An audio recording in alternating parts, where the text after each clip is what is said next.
Shalom, selamat pagi dan salam sejahtera bagi kita dimanapun Anda berada. Tidak lupa juga kami mengucapkan selamat ulang tahun bagi Anda yang merayakan ulang tahun kelahiran dan juga ulang tahun pernikahan di tengah-tengah rumah tangga Anda. Kami juga selalu berdoa bagi Bapak Ibu Saudara-saudari yang saat ini masih terbaring lemah di tempat tidur maupun di rumah dan di rumah sakit. Kiranya doa-doa kita dijawab Tuhan dan Bapak Ibu Saudara-saudari sembuh sehingga dapat kembali beraktivitas sebagaimana biasanya. Sebelum kita memulai segala sesuatu aktivitas dalam satu hari ini, mari kita terlebih dahulu mendengarkan firman Tuhan untuk hari ini.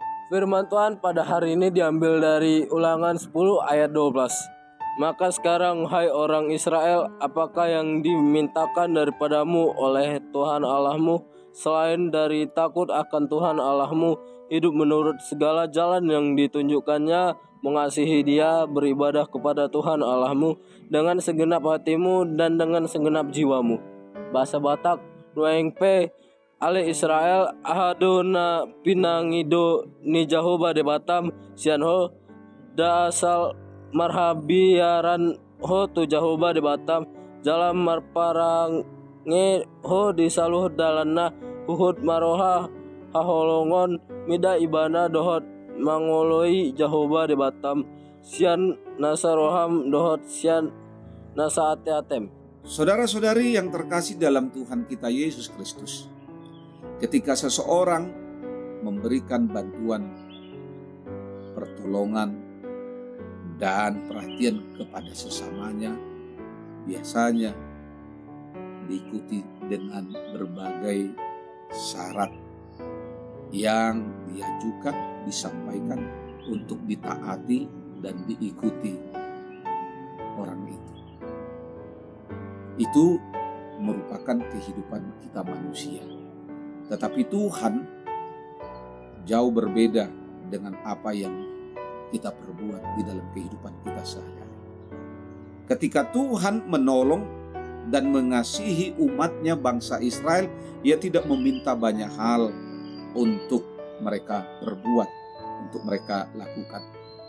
Tetapi Tuhan hanya meminta agar mereka takut akan Dia, memuji dan beribadah kepadanya, serta hidup menurut jalan yang ditunjukkannya.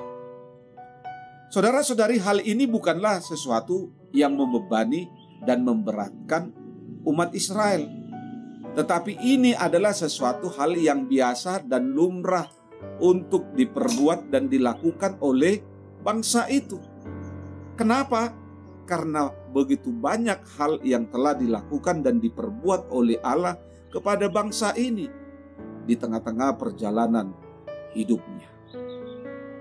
Selain itu juga Tuhan menghendaki supaya mereka juga di dalam kehidupannya untuk mengasihi sesamanya, termasuk orang-orang lain yang ada di tengah-tengah kehidupan umat Israel ketika mereka berada di tengah-tengah padang gurun.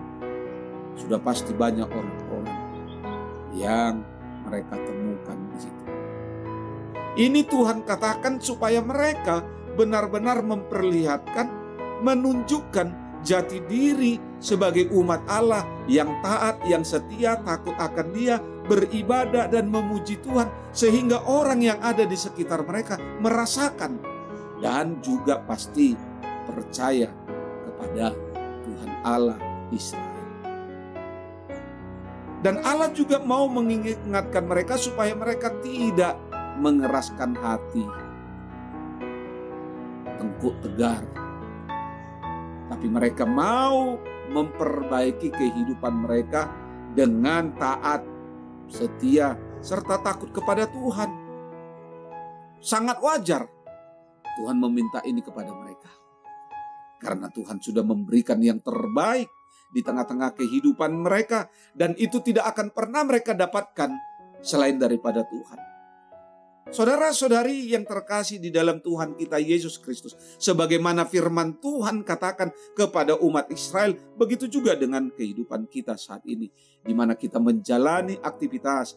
Tuhan meminta hal yang sama sebagaimana dikatakan kepada bangsa Israel, begitu juga kepada kita. Karena kita adalah umat pilihannya. Tuhan menghendaki supaya kita hidup layak berkenan, menjaga hati kita, kekudusan hidup kita, kelayakan kita dengan takut akan Tuhan, memuji Tuhan, bersekutu dan beribadah tanpa ada alasan satupun. Karena Tuhan tahu, Tuhan mengerti, Dia melihat, menyaksikan. Kita tidak melihat Dia, tapi Dia melihat kesungguhan kita melakukan apa yang Tuhan inginkan di tengah-tengah kehidupan ini. Dia menghendaki dari kehidupan kita. Dia tahu apakah kita menjalaninya, melakukannya dengan sungguh-sungguh. Sudah banyak hal yang telah Tuhan perbuat. Sudah banyak hal yang telah Tuhan berikan melalui berkat-berkat kehidupan di sepanjang kehidupan kita. Di dalam satu hari ini memulai segala sesuatu aktivitas, lakukanlah sebagaimana yang Tuhan inginkan dalam kehidupan kita. Jalanilah hidup ini dalam satu hari ini, di dalam menjalani aktivitas, tetap takut akan Tuhan, memuji Tuhan selalu, dan tidak meninggalkan ibadah yang sejati di hadapan Tuhan. Ingat, hidup kita sehari-hari adalah hidup yang beribadah kepada Tuhan. Selamat beraktivitas. Tuhan Yesus memberkati. Salam.